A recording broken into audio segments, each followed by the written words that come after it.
8:32. I'm Tom Whalen. Sean and Carol are here from Frederick County Animal Shelter with the Shockley Honda Pet of the Week. And this little girl at this point doesn't even have a name, does she? No, and as did none of the 94 that are at the shelter. That's a staggering amount of animals, Sean. It is. And our daily population ranges between 100 and 180 animals. So, and we typically house between 30, 40 dogs. So when you take in 90 for any animal at one time, that's population explosion. I mean, your resources are stretched, and that includes your staff. I mean, people have to care for these animals. So it has been quite an undertaking the last, what has it been, 5 days?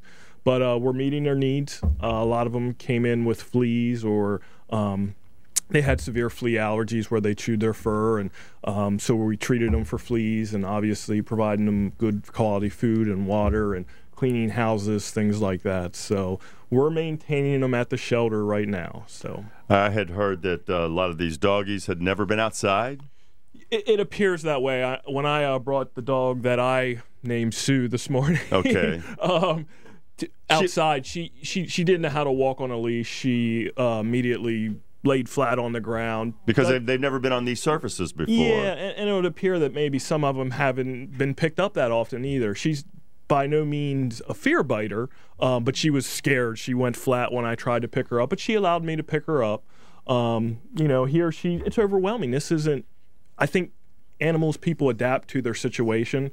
So this is a foreign situation to her. So she is a little bit overwhelmed. When I got her out of her kennel, she was with 4 other dogs, and she was happy. She was wagging her tail. She was the one right up at the front saying, take me, happy to see someone and to be with her cage mates. But, out of her element now, she is definitely scared, shy. But at the same time, Carol's holding her. She's not struggling. She's not a dog that is trying to get away from humans. she's letting Dina pet her. Yep.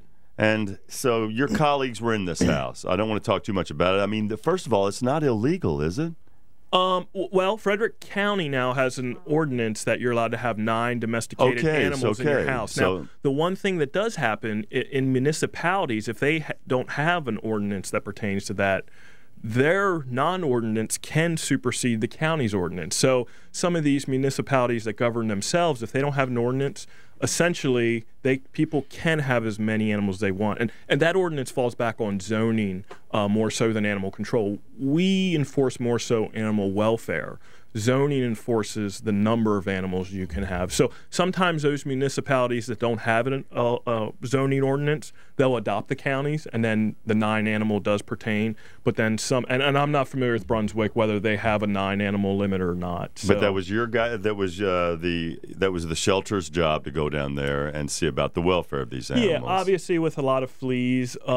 Some of them are underweight, so there are some things that have to do with welfare that does fall into our lap that we need to protect animals, ensure that they're being maintained properly. And so right now at the building up here on Rosemont Avenue, that's where all these animals are? You got it. Wow. We have that front room, which our open houses typically. So that's yeah, I understand. I bet all space is at a premium there right now. It really is. And the one thing about these dogs, they're not used to getting tons of exercise, though. So like I said, we're meeting their basic needs. We're making sure they have clean houses. We're making sure that they have food, water, bedding. So they're getting everything that they've had coming to them. They're not I would venture to say none of them know how to walk on a leash even. So they're not looking to go out for that walk each day or get that exercise. So their needs are being met, but what we're looking for, obviously, is we're getting some help from Animal Welfare League. They're searching out rescues for us, so it'd be nice if some dog rescues, could take some off our hands. Obviously, we want to adopt some out through the shelter.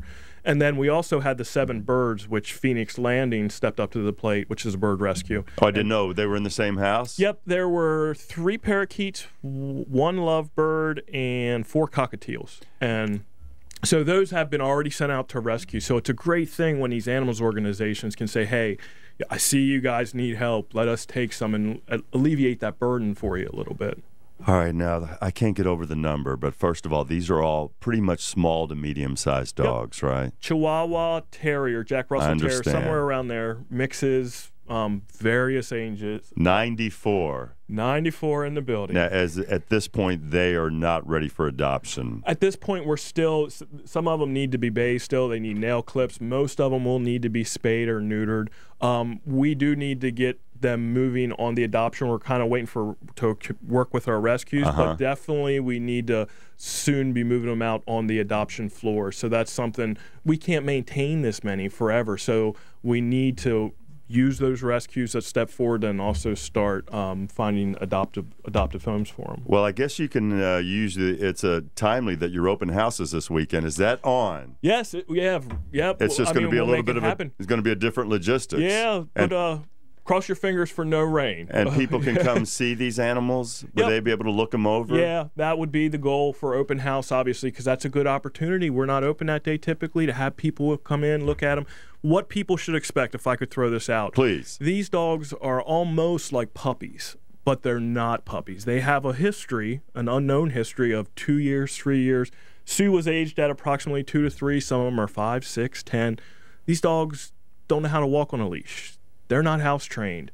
They're maybe not social around a huge family, or we know they get along with other dogs, but so people who may be considering one of these dogs really needs to evaluate. You need to have realistic expectations of how the dog's going to act in your house, and first and foremost, you need to have patience if you want to adopt one, because these dogs aren't going to come into your house. It's not going to be like a normal dog. They're going to need some work. Well, this is not like a normal dog you bring in, for the Shockley Honda Pet of the Week. Yeah, exactly. There's usually a little bit of barrier because they're in a different place, but I'm petting the cats, petting the doggies.